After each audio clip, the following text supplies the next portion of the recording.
Assalamualaikum warahmatullahi wabarakatuh. Terima kasih Bapak Ketua Umum Maska atas kesempatan yang diberikan. Pada hari ini saya akan membawakan materi sebagai materi pembuka dari rangkaian webinar yang diselenggarakan oleh Maska. Dan pada kesempatan pagi ini saya akan membawakan sebuah presentasi tentang persinyalan. Mungkin ini adalah dasar-dasar dari persinyalan bagi Bapak Ibu yang belum pernah memahami persinyalan. Dan berikutnya kami dari Maska juga akan menyajikan rangkaian seminar lagi atau webinar untuk topik-topik yang lebih detail. Nah, untuk pertama kali saya ingin memperkenalkan diri. Nama saya Rustandi atau biasa dipanggil Teddy. Saya saat ini berada di perusahaan, anak perusahaan BUMN, yaitu PT LRS atau Land Railway System yang bergerak di bidang konstruksi fasilitas operasi, di antaranya persinyalan, telekomunikasi, substation, listrik aliran atas, platform screen door, dan lain-lain.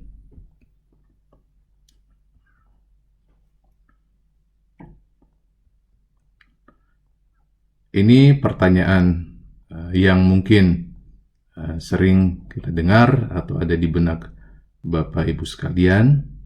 Apa sih fungsi persinyalan pada kereta api? Karena memang persinyalan ini bukan sesuatu yang kasat mata seperti kereta ataupun rel yang sering kita lihat sehari-hari. Meskipun mungkin sinyalnya sendiri sering kita lihat, tapi fungsinya seperti apa gitu.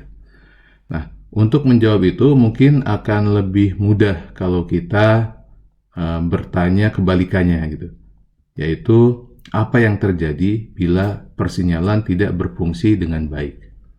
Yang terjadi adalah utilisasi kapasitas lintas tidak optimal sehingga terjadi penumpukan penumpang.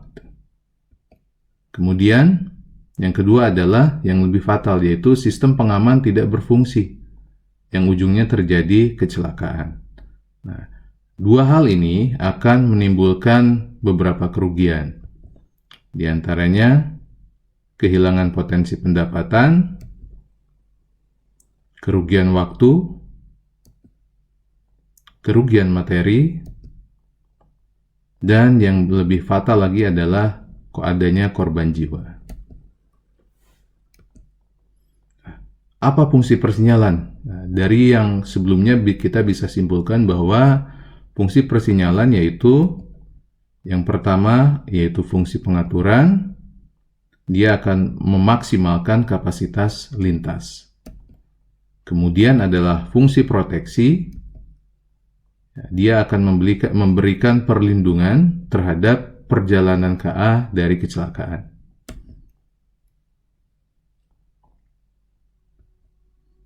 Nah, kita kembali lagi ketika akan berbicara persinyalan, di mana letak persinyalan, kita kembali pada ilmu yang paling basic, yaitu tentang transportasi, di mana yang kita kenal ada 4 moda utama dari transportasi, yaitu transportasi jalan raya, transportasi air atau laut, transportasi udara, dan transportasi kereta api.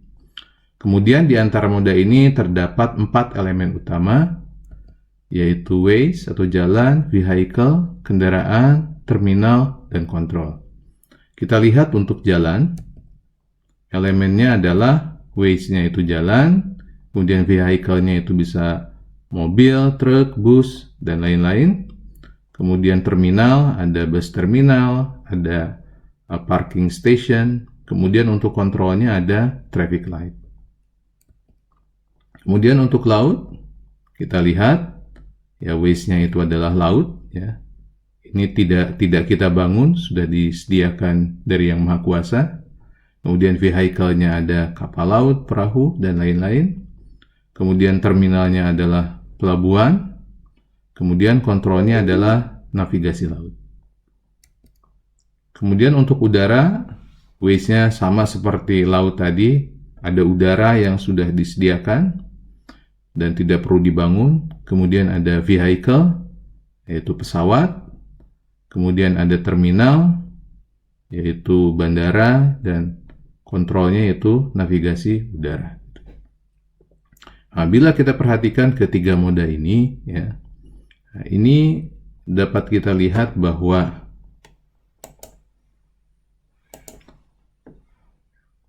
ways untuk darat itu dibangun oleh pemerintah misalnya. Kemudian kendaraannya sendiri itu disediakan oleh masing-masing, oleh pribadi.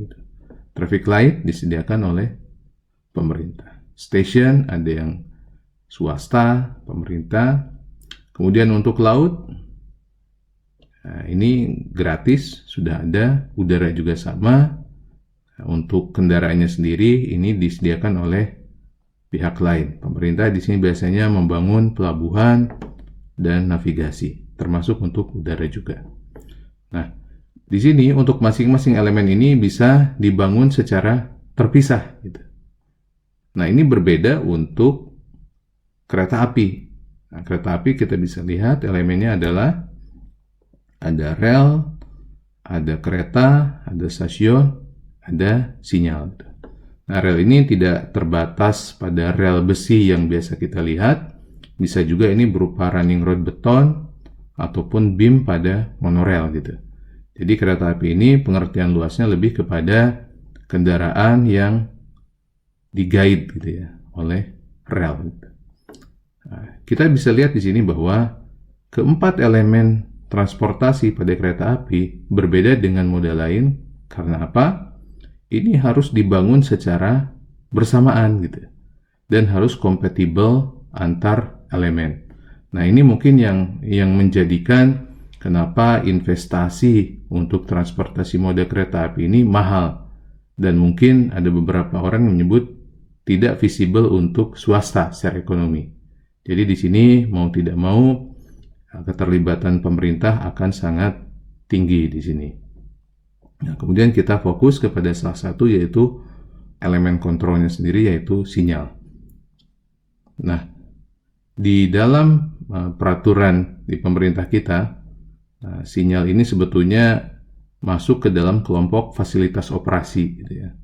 Jadi sinyal itu salah satu dalam fasilitas operasi selain dari telekomunikasi, gardu traksi, gitu ya, electrical, ya, termasuk juga listrik aliran atas di dalamnya. Nah, sekarang kita akan fokus kepada signal ini. Nah, kita akan lihat di sini bagaimana daur hidup sistem persinyalan. Ya. Yang pertama itu adalah mengalami fase perencanaan.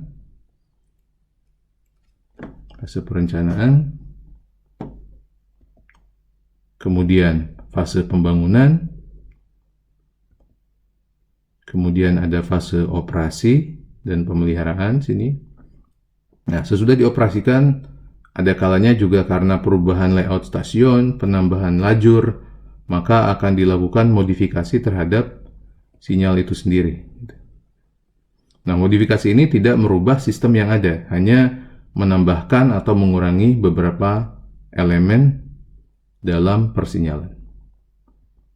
Kemudian ketika umurnya sudah cukup, ya, ketika performansinya dirasa berkurang, bisa juga dilakukan retrofit terhadap beberapa komponen dari persinyalan tanpa merubah sistem atau pola operasi dari persinyalan yang ada. Jadi masih menggunakan sistem yang existing, hanya peremajaan di beberapa komponen.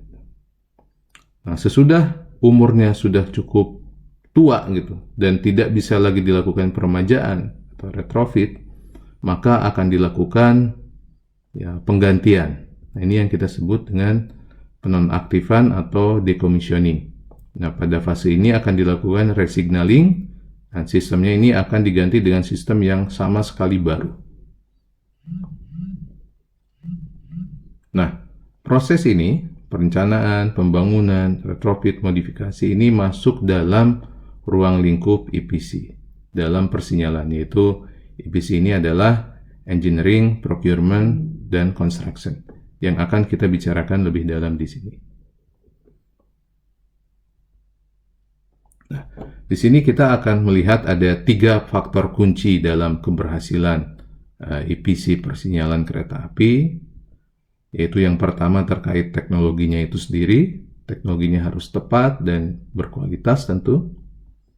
Kemudian prosesnya harus sesuai dengan standar dan best practice yang ada. Ya. Kemudian SDM. Nah, ini juga sangat penting, ya, karena dalam proses dan juga teknologi ini akan melibatkan SDM yang punya kualifikasi yang sesuai dengan persyaratan yang berlaku. Nah, sekarang mari kita bicara dulu tentang teknologi. Nah, di sini saya akan memberikan gambaran dulu tentang operasi persinyalan khususnya untuk single block section, yaitu hanya satu petak antar 2 stasiun yang berdekatan.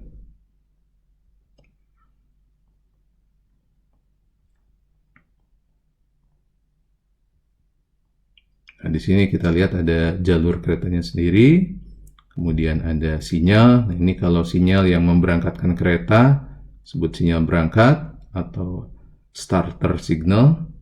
Kemudian di sini ada sinyal yang masuk ke stasiun.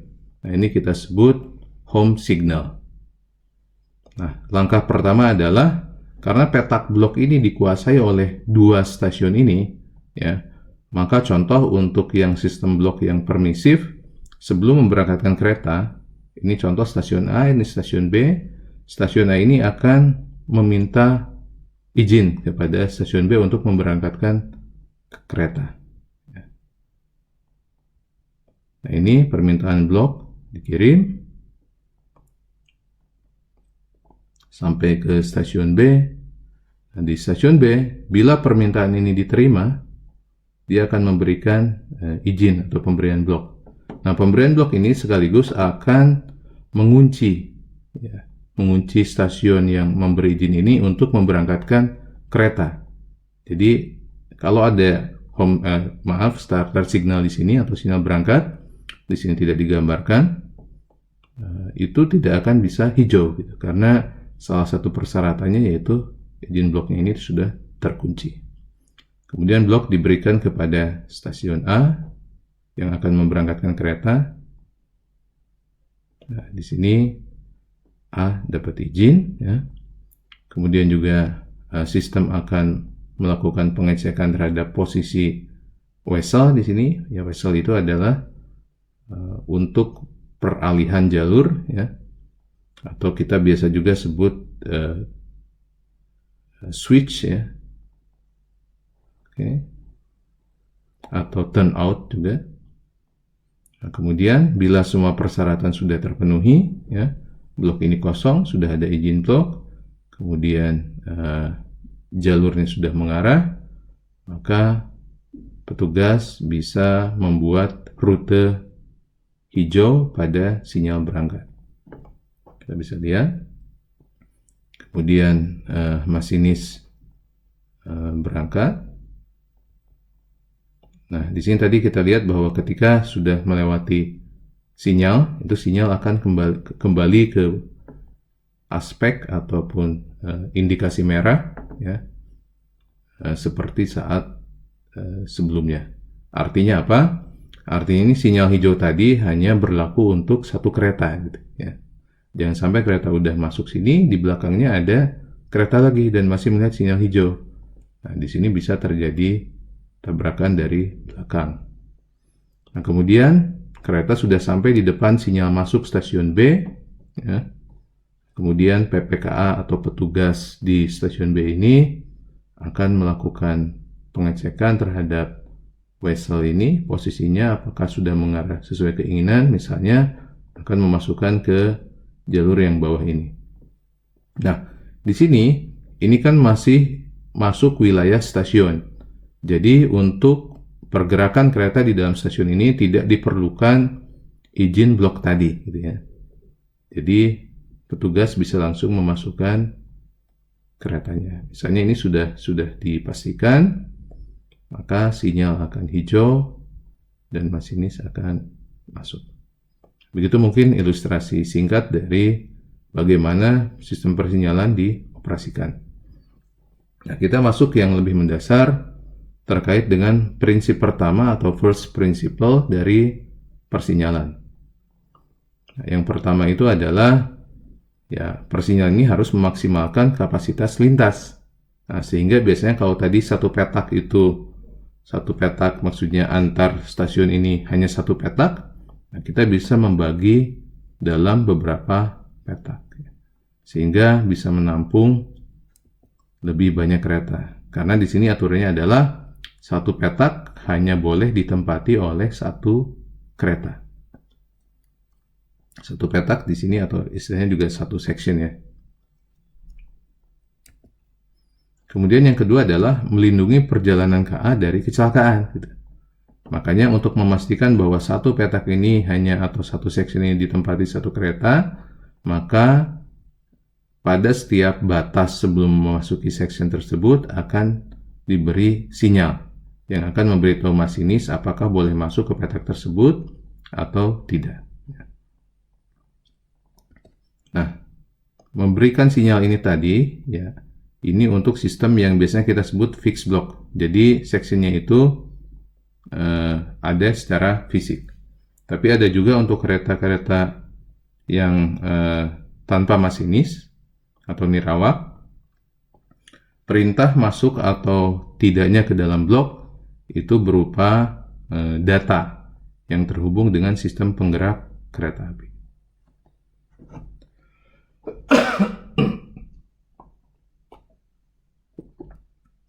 Baik, kita lanjut. Nah, bagaimanakah arsitektur umum dari sistem persinyalan?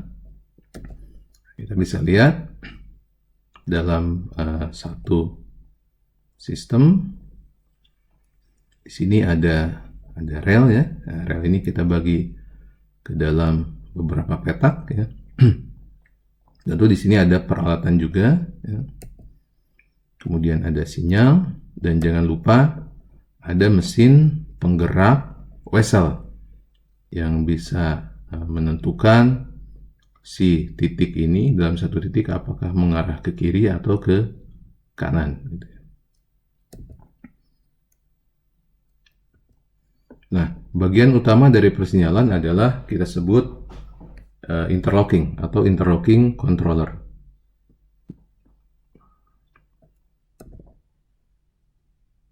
Nah, sebagai masukan ataupun input bagi interlocking controller, yang pertama adalah deteksi kereta api. Ini merupakan input yang bisa memberitahu interlocking tentang keberadaan suatu kereta di dalam satu section. Nah, ada berbagai macam peralatan ya, ataupun teknologi untuk deteksi KA ini. Ada yang disebut dengan track circuit, ya, baik yang menggunakan DC, AC, gitu ya, ataupun frekuensi.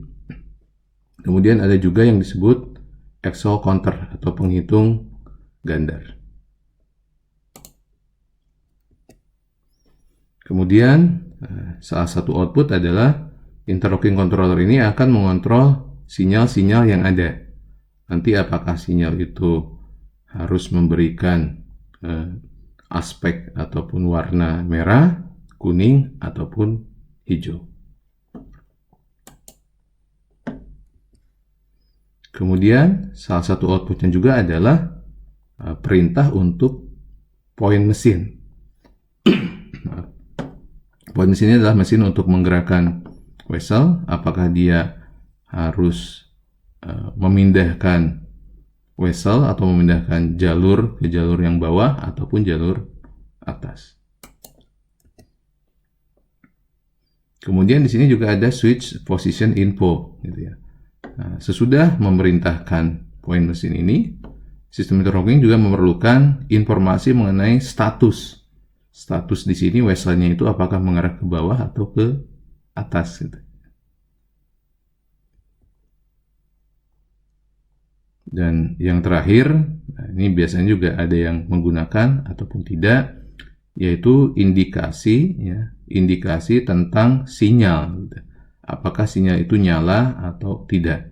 Nah, biasanya teknologi ini umumnya dipakai untuk teknologi sinyal yang masih menggunakan bola lampu, gitu.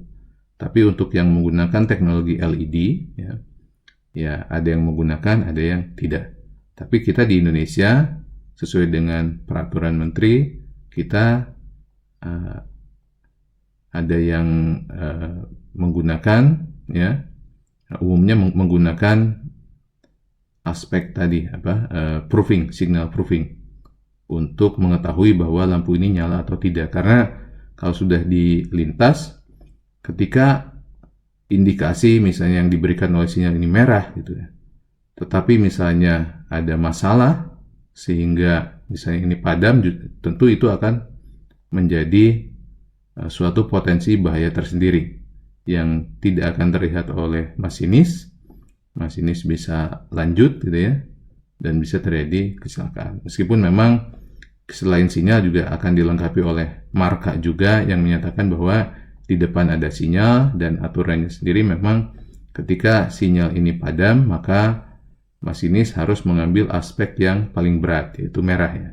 Yaitu masinis harus berhenti di depan sinyal yang padam. Ya, tapi yang namanya padam kan bisa saja tidak terlihat. Kemudian ada sistem pendukung lain, yaitu power supply, ya. Kemudian ada block controller yang tadi untuk mengatur petak antar stasiun. Kemudian ada remote controller, misalnya interlocking ini akan dioperasikan oleh OCC ataupun pusat kendali, jadi tidak dioperasikan setempat di stasiun. Nah, sistem ini akan terhubung dengan perangkat telekomunikasi, ya, yang terhubung dengan jaringan fiber optik, kemudian akan terhubung dengan stasiun lain, dan juga CTC atau OCC. CTC ini adalah Centralized Traffic Control, yang bisa mengoperasikan beberapa stasiun sekaligus dari pusat kendali.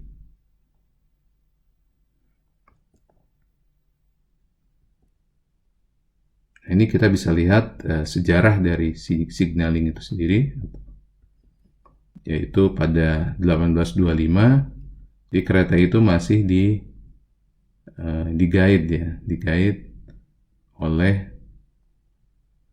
petugas yang menunggangi kuda. Nah, kemudian di sini pada 1830, ya, itu diatur oleh polisi yang ditempatkan pada jarak tertentu. Kemudian baru pada 1838 mulai ditemukan mechanical signal, sinyal mekanik. Kemudian itu sinyal mekanik yang dilengkapi dengan interlocking mekanik, ya. Kemudian ditemukan relay interlocking pada tahun 1930. Pada 1980 diimplementasikan programmable electronic interlocking seperti yang sekarang kita gunakan. Kemudian 1990 ada implementasi ATP atau Automatic Train Protection.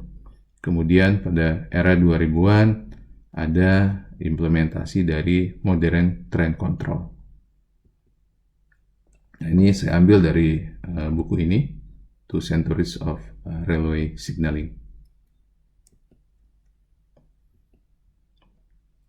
Nah, terkait dengan kondisi normal pada suatu operasi, pada kondisi normal ini demand atau kebutuhan akan normal, kemudian juga kerapatan penumpang dalam kereta juga normal, ujung-ujungnya headway atau jarak antar kereta ini juga normal. Nah, untuk masa saat ini, di masa pandemi COVID-19, ya, kita akan menghadapi era yang disebut new normal. Nah, pada saat new normal ini, kita bisa asumsikan bahwa demand tidak berkurang, gitu ya.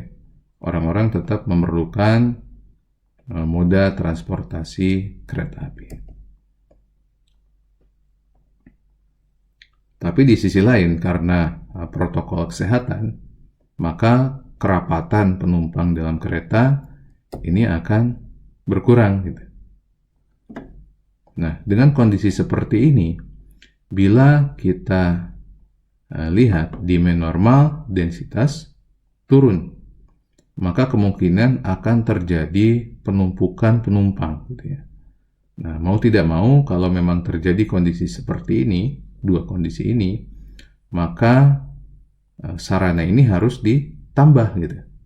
Nah, penambahan sarana inilah yang perlu didukung oleh persinyalan yang bisa memberikan pengamanan ya, dengan headway atau jarak antar kereta yang lebih rapat gitu ya. Kita bisa lihat headway lebih rapat, solusinya adalah section ini kita harus perkecil gitu, harus kita tambah gitu ya. Ya, ini di luar dari memang ketersediaan sarana. Tapi dari sisi signaling memang ini kerapatan section ini harus ditambah kalau memang terjadi demand yang tetap, tapi kapasitas dikurangi per gerbong, sehingga di sini sarana ataupun perjalanan KA ini akan diperbanyak, sehingga memerlukan mau tidak mau optimalisasi dari section ini. Nah, ada masalah lain ketika section ini makin rapat, artinya makin pendek, yaitu tentang keselamatan ya. Karena otomatis jarak pengereman ini akan harus lebih pendek gitu ya. Ya, artinya bisa juga mengurangi kecepatan ya. Karena kalau ini tidak dilakukan tadi pengamanan khusus ataupun pengurangan kecepatan, bisa saja terjadi yang kita sebut SPAD atau melanggar sinyal. Nah, di sini kita gambarkan.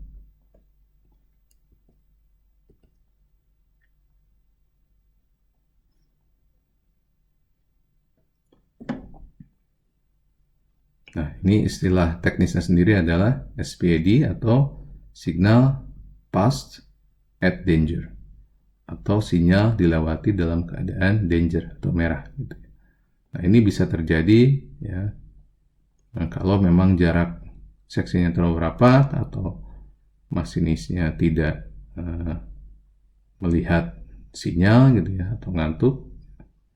Ini bisa terjadi hal seperti ini, meskipun proteksi sudah dilakukan, ada deadman pedal, kemudian masinis juga ada asisten masinis dan lain-lain gitu. Tapi untuk section yang rapat, memang mau tidak mau kita harus tambahkan sistem pengaman otomatis. Itu atau sering kita sebut juga dengan ATP atau Automatic Train Protection. Nah, bagaimana cara kerja ATP secara umum? Adalah sebagai berikut. Jadi pada sistem ATP kita punya perangkat yang kita sebut balis yang terhubung dengan sinyal gitu. Jadi ketika sinyal ini merah ya, balis ini kita sebut transparent balis ya, dia akan mengeluarkan frekuensi sesuai dengan warna sinyalnya. Contoh di sini ada kereta dengan kecepatan yang tinggi ya, yang mungkin akan berpotensi tidak bisa berhenti di depan sinyal gitu ya. Kemudian dia jalan, kemudian dia berhenti di balis ini tadi atau melewati balis. Maka balis akan tertrigger, dia mengeluarkan informasi bahwa di depan ada sinyal. Kemudian di kereta sendiri akan dilengkapi dengan ATP onboard computer gitu ya. Jadi ketika dia melihat kecepatannya tidak mungkin akan berhenti di depan sinyal, maka dia akan melakukan yang namanya emergency brake atau pengereman darurat. Nah, ini mungkin prinsip dasar dari ATP atau Automatic Train Protection. Nah, kita lihat lagi, kalau memang jaraknya sudah terlalu rapat ya, biasanya untuk meningkatkan headway lagi, kita aplikasikan yang disebut dengan sistem moving block. Jadi ini kita masih sebut fixed block karena ada boundary secara fisik.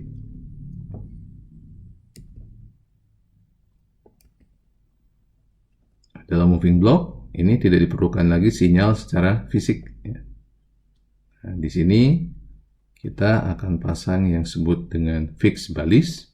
Di sini memberikan informasi posisi. Jadi ketika dilewati kereta, dia akan memberikan informasi untuk kalibrasi kereta. Jadi kereta sendiri di sini ada peralatan yang memberikan posisi kereta ya secara relatif ya. Di sini ada tachometer diantaranya dan lain-lain, sehingga sistem atau si keretanya tahu bahwa dia ada di kilometer berapa plus berapa ya. Nah, kemudian ada fixed balis untuk melakukan kalibrasi terhadap penghitungan di dalam kereta ini tadi. Jadi positioning kereta, kalau tadi sistem bisa tahu kereta ada di section mana, nah kalau di sini si keretanya sendiri yang tahu bahwa dia ada di mana gitu. Dari penghitungan dia ya, sejak awal berangkat, dia hitung perputaran roda dan lain-lain, ditambah dengan kalibrasi yang diberikan oleh fixed balis. Kemudian perangkat lain kita sebut dengan zone controller atau pengatur zona. Ya, dia akan terhubung dengan jaringan fiber optik, ya, terhubung dengan sistem zone controller yang lain, OCC atau pusat kendali, dan CBI atau interlocking controller. Nah, di sini zone controller akan terhubung dengan access point radio ya, ataupun ada juga yang menggunakan antena leaky cable ya. Nah, kemudian kereta ini akan memberikan informasi posisi dia ada di mana berdasarkan perhitungan dia. Juga kereta yang lain. Nah, posisi ini kemudian akan dibaca oleh zone controller. Nah, kemudian zone controller akan memberikan otoritas pergerakan ataupun profil kecepatan kepada kereta berdasarkan posisi kereta tersebut relatif terhadap posisi kereta yang di depannya gitu. Jadi kalau posisinya jauh, ya dia akan memberikan otoritas pergerakan dengan profil kecepatannya. Ya, dia masih bisa melakukan kecepatan yang optimal gitu. Tapi kalau jarak misalnya ini kereta di depannya sudah pendek, maka dia akan memberikan profil yang ya dia harus berhenti di sebelum kereta yang di depannya gitu ya. Dan profil kecepatan ini akan sangat dinamis ya. Karena kereta yang di depannya pun mungkin juga tidak diam gitu, tapi bergerak gitu ya. Jadi tiap saat ini bisa melakukan update terkait dengan profil kecepatan yang diizinkan. Nah, ini mungkin gambaran umum tentang sistem moving block yang biasanya dilengkapi juga dengan sistem kereta tanpa awak atau ATO, Automatic Train Operation.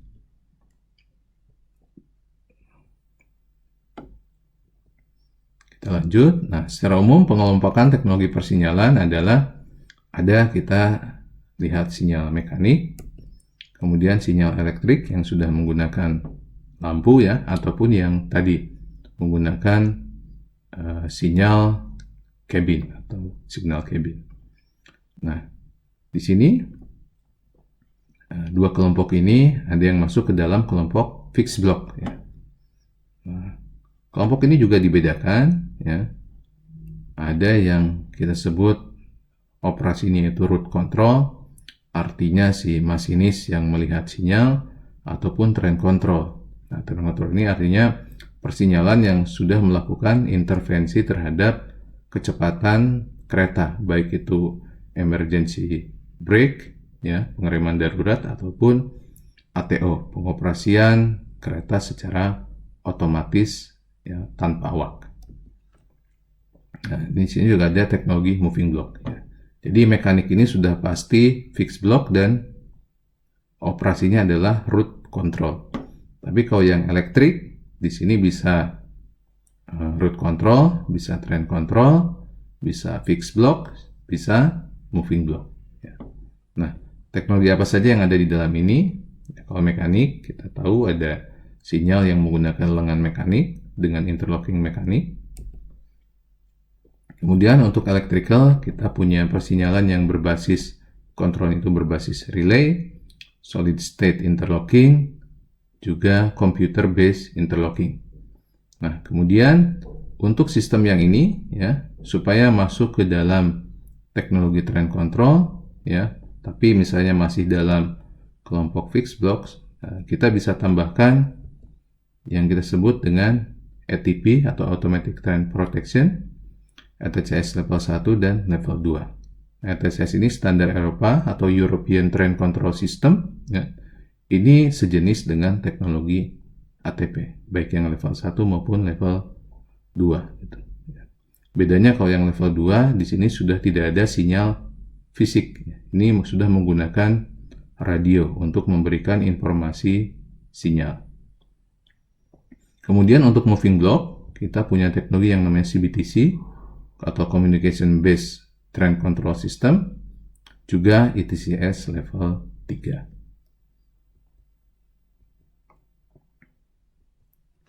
Nah, kalau kita lihat di sini fitur dari teknologi persinyalan, di sini ada terkait dengan subsystem ya.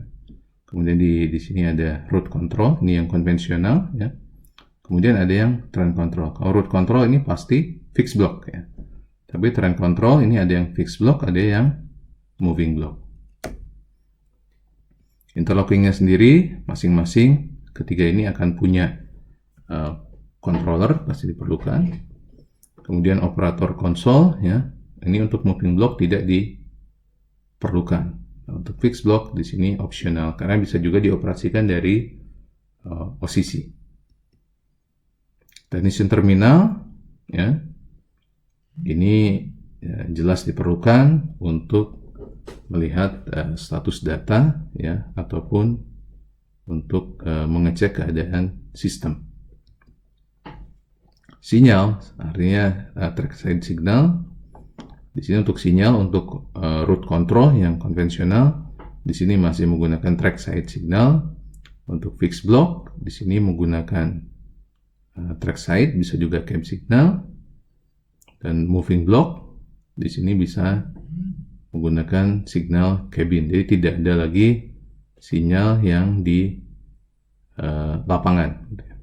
Kalau fixed block bisa juga tadi ATCS level 1 masih ada trackside, tapi level 2 di sini sudah cab signal.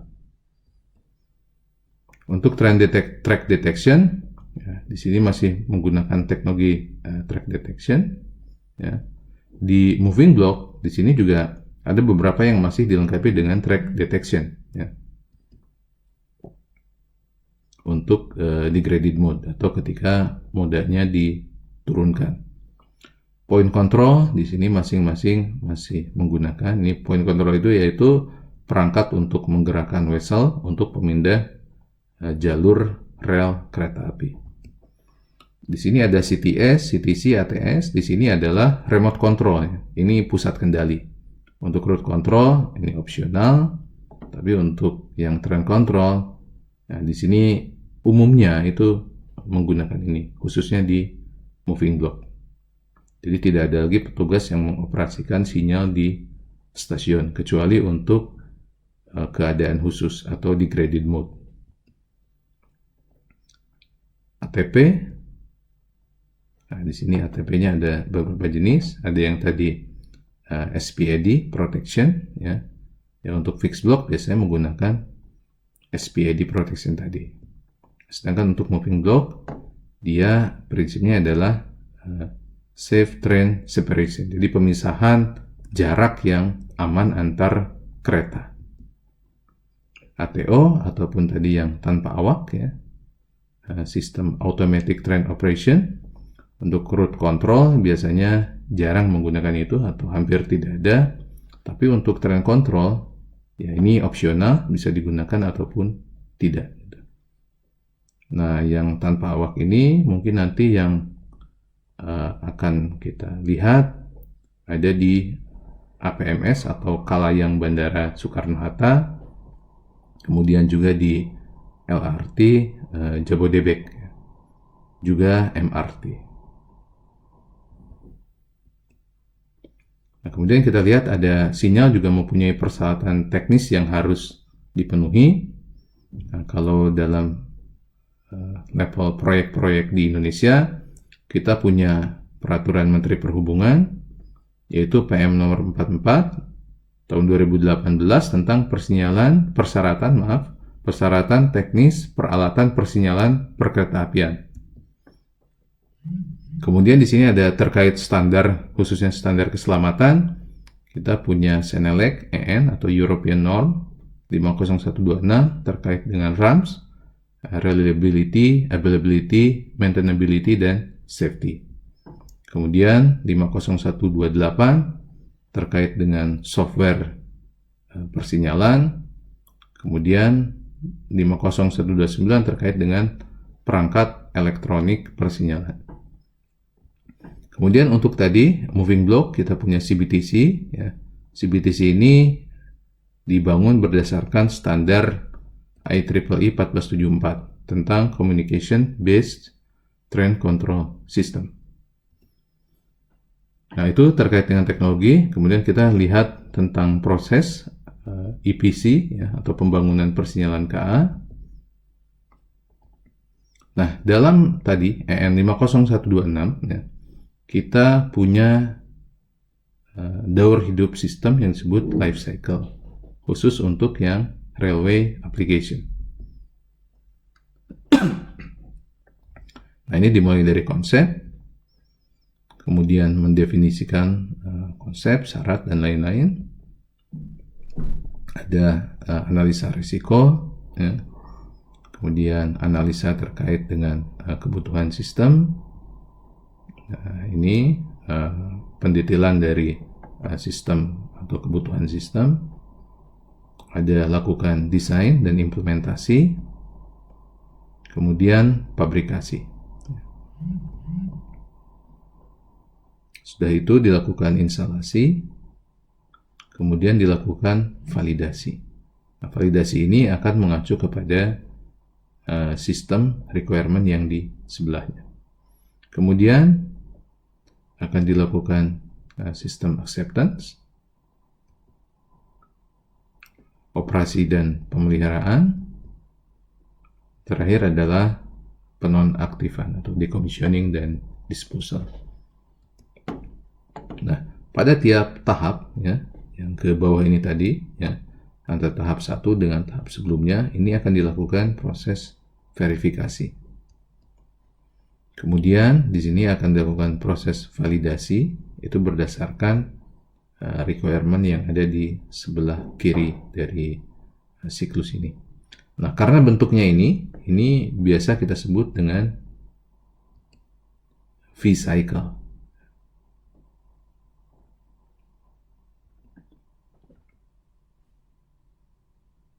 Nah, kita bisa lihat tahapan tadi, kalau kita lakukan summary, yaitu ada tahapan desain, ada tahapan produksi, instalasi, kemudian commissioning. Nah, ini yang jadi bagian dari pekerjaan EPC.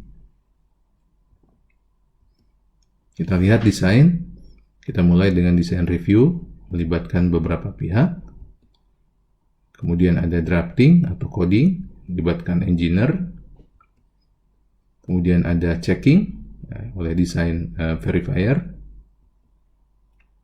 Bila ditemukan ada sesuatu yang harus diperbaiki, maka akan kembali ke proses drafting atau coding. Nah, kemudian sudah itu akan dilakukan oleh independent checker. Jadi kalau tadi di designer checking itu dilakukan oleh desainernya itu sendiri. Nah, untuk desain verifier, ya, dia akan melakukan independent checking ya, terhadap pekerjaan yang dilakukan oleh pihak lain.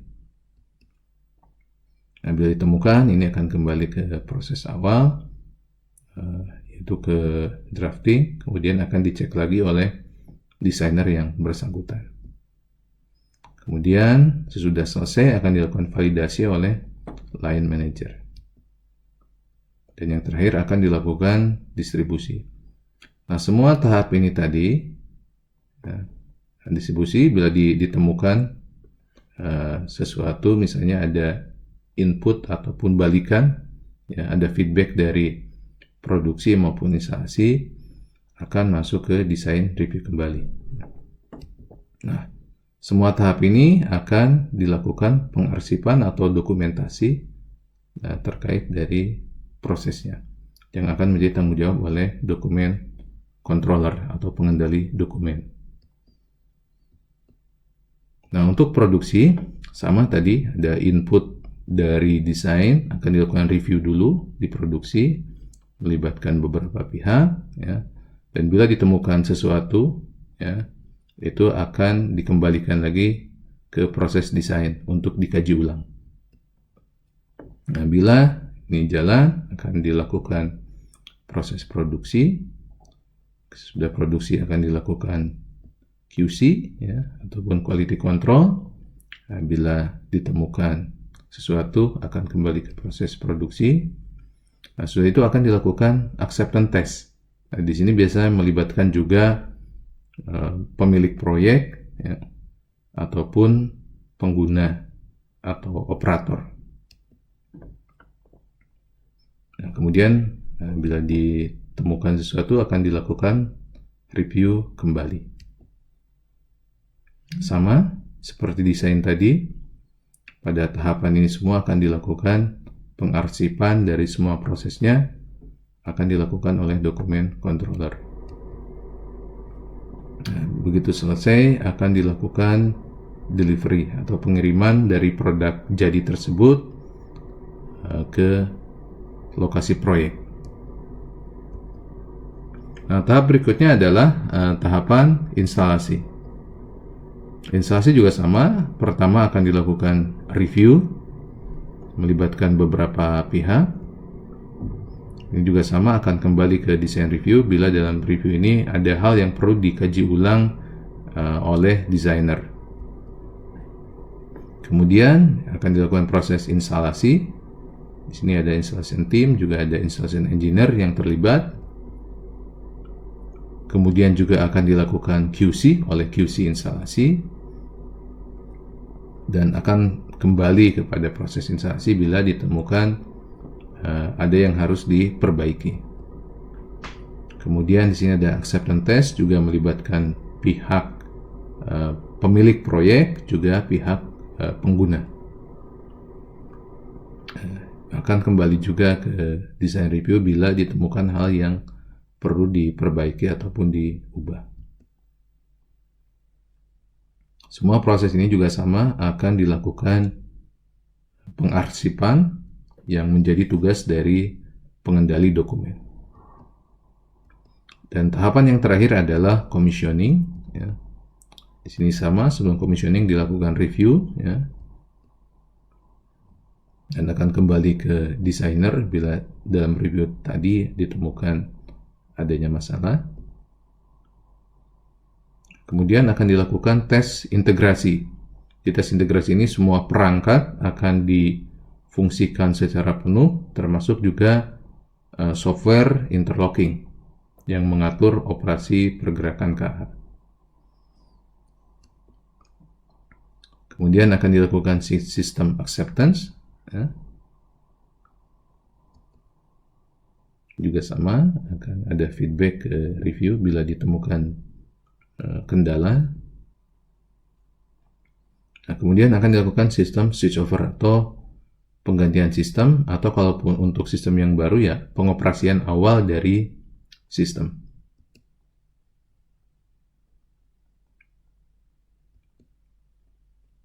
Nah, kemudian akan dilakukan sertifikasi sebelum dioperasikan secara penuh. Nah, semua proses ini tadi juga akan dilakukan pengarsipan yang menjadi tugas dari pengendali dokumen. Sudah semua selesai, akan dilakukan handover atau penyerahan sistem dan proyek dinyatakan selesai. Nah, pada masa pandemi ini ya, khususnya untuk proyek yang sudah di tangan, tentunya kita harus tetap selesaikan sebagai kontraktor ya. Dan yang sudah dilakukan oleh PT Land Industri ini adalah di masa pandemi ini kita akan lakukan atau sudah lakukan beberapa penyesuaian, baik itu di lokasi kantor, di pabrik maupun di lokasi proyek. Di antaranya adalah yang pertama penerapan protokol kesehatan, jaga jarak, pemeriksaan rutin atau rapid test, penggunaan masker dan APD lainnya. Kemudian penyesuaian proses, ada sebagian WFH, ya. Kemudian mobilitas minimal ke lokasi. Nah, di sini kita akan optimalisasi tenaga instalasi lokal yang ada di lokasi proyek setempat. Kemudian pemanfaatan teknologi, ya, kita menggunakan fasilitas online untuk kebutuhan meeting, ya. Juga akses perangkat jarak jauh, ya. Jadi kalau kita ingin melakukan pengujian perangkat yang terpasang di stasiun, ya, kita sudah lakukan secara jarak jauh dengan engineer di kantor menggunakan fasilitas remote terminal dengan teknologi internet. Ya.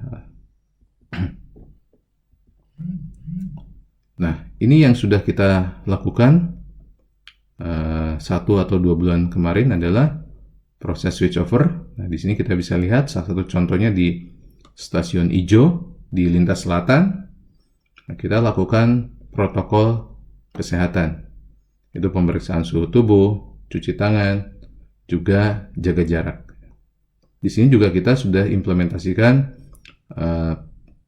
akses perangkat secara jarak jauh oleh engineer kita yang berada di kota lain atau di kantor pusat kita. Kemudian acceptance test kita juga lakukan.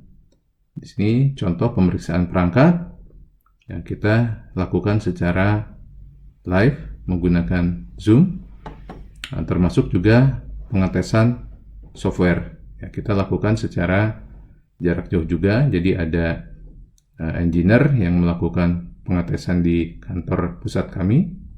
Kemudian ada pihak pengguna, pemilik proyek yang bisa menyaksikan dari tempat lain. Oke, tadi terkait dengan proses. Nah, kemudian tentang SDM. Jadi, EPC persinyalan ini cukup banyak memerlukan SDM, khususnya engineer, dari berbagai disiplin ilmu. Juga terdapat banyak job title yang terlibat di dalamnya. Di sini kita bisa lihat bahwa di sini kita ada bagian marketing. Di marketing juga ada engineer-nya, yang kita sebut dengan sales engineer. Kemudian di desain itu jelas. Nah, ini grade-nya ada yang paling tinggi, principal engineer, ada design engineer, sama design assistant. Jadi yang biru ini merupakan core yang harus dipunyai oleh perusahaan persinyalan.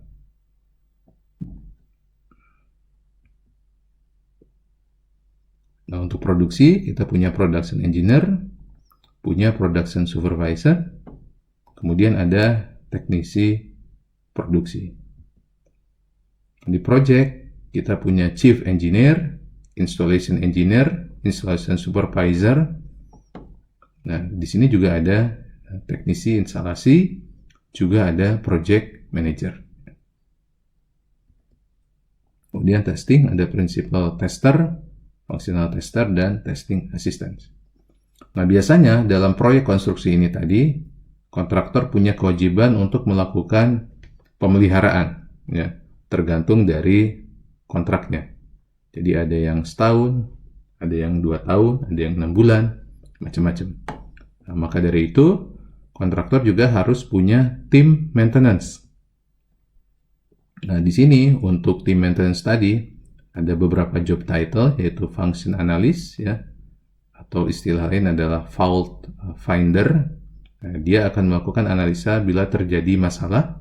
Jadi masalahnya ada di mana, yang nanti akan ditindaklanjuti oleh tim maintenance. Sedangkan maintenance team leader ini tadi akan, selain itu juga akan melakukan pemeliharaan rutin, baik itu yang 2 mingguan atau bulanan. Kemudian di sini ada maintainer. Nah, di sini yang warna biru dengan hijau ini memang yang mutlak harus dimiliki oleh satu perusahaan yang bergerak di bidang EPC persinyalan kereta api. Nah, tentunya di sini juga kita memerlukan line manager. Ya. Jadi ini jenjang yang hijau, biru ini tadi minimal ini jenjang S1. S1 khususnya di bidang teknis. Kemudian juga ada pendukung lain, ada quality dan system assurance engineer. Ya. Dia akan memastikan semua proses dilakukan dengan baik dan benar. Kemudian juga ada HSE, yaitu Health, Safety, Environment atau K3. Nah, ini juga akan memastikan bahwa semua proses tidak menimbulkan risiko kecelakaan, baik itu terhadap pekerja maupun pihak lain, termasuk juga lingkungan. Tadi selain job title, ya, job title tadi sudah cukup banyak, tapi masing-masing job title itu tadi, ya, itu juga terdiri dari beberapa disiplin, gitu ya. Jadi untuk persinyalan sendiri, ya, ada beberapa keahlian yang khusus. Di antaranya itu terkait dengan signaling system itu sendiri. Kita bagi 2 kelompok besar, yaitu software dan hardware. Untuk software sendiri ada CBI data, ada CTC ATS, ini terkait dengan operator interface, kemudian ada sistem SCADA. Kemudian untuk hardware, di sini kita punya CBI circuit, trackside equipment, onboard signaling. Untuk trackside equipment sendiri, di sini ada beberapa sub lagi. Di antaranya ada orang yang memang punya keahlian khusus di bidang point mesin atau penggerak wesel, ada yang punya keahlian khusus di bidang axle counter ataupun pendeteksi KA, peralatan pendeteksi KA, kemudian sinyal. Ya. Jadi biasanya di dalam perusahaan signaling, masing-masing bidang ini punya spesialisnya tersendiri, ya. Baik itu di level tadi desain maupun di level instalasi termasuk testing. Ya. Jadi bisa dibayangkan PTLN sendiri saat ini dengan job title yang banyak dan sub bidang keahlian yang banyak, kita saat ini melibatkan hampir 200 engineer yang bekerja dari mulai desain, instalasi, testing, produksi, sampai ke maintenance atau pemeliharaan. Kemudian di bidang telekomunikasi, ya, kita ada sub-subnya lagi, yaitu keahlian di bidang backbone, ya. Kemudian data komunikasi dan sistem radio. Ya. Khususnya nanti untuk yang sistem CBTC, ya, ini mutlak sangat diperlukan.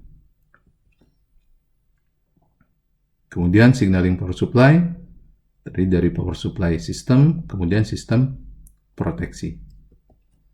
Selain itu juga kita ada mechanical engineer dan sipil juga, terkait dengan mounting system atau rack system juga.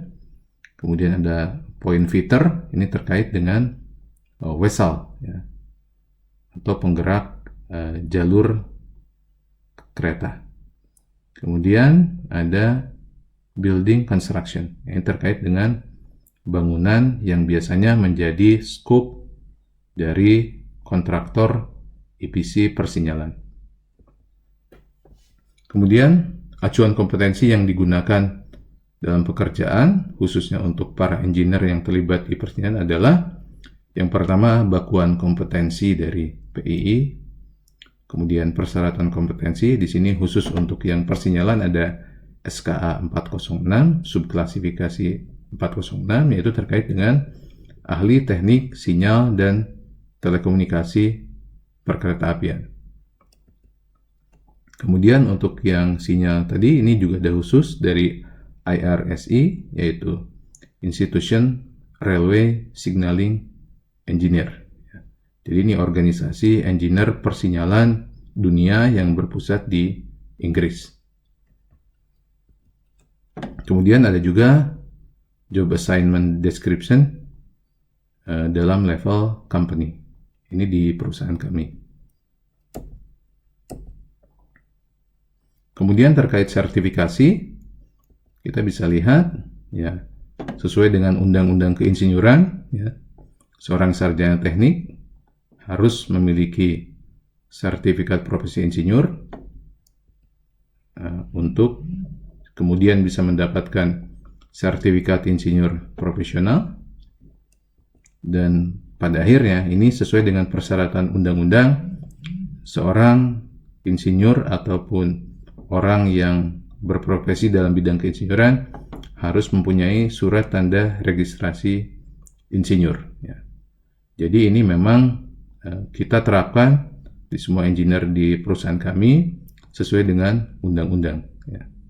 Dan ini juga kami dari perusahaan membiayai semua proses ini. Kemudian selanjutnya, bila kita ingin mengembangkan bisnis khususnya ke regional, ya, seseorang yang sudah mempunyai sertifikat insinyur profesional, minimal insinyur profesional madya, ini sudah bisa mendapatkan atau mengajukan untuk mendapatkan ASEAN Engineering Register. Jadi nanti begitu kita bekerja di wilayah ASEAN, itu tidak diperlukan lagi sertifikasi oleh organisasi keinsinyuran setempat. Karena AVIO ini sudah mencakup seluruh organisasi keinsinyuran yang ada di ASEAN, ya, sehingga ini bisa diakui. Kemudian untuk persyaratan lelang atau tender, biasanya diperlukan juga sertifikat keahlian dari LPJK. Ya, untuk sinyal di sini khususnya subklasifikasi 406.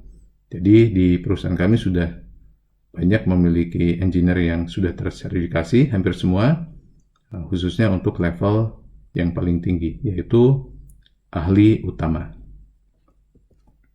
Dan yang lebih spesifik lagi, ya, terkait dengan kualifikasi yang diperlukan untuk proyek-proyek internasional, kita biasanya mengacu kepada IRSI. Ya.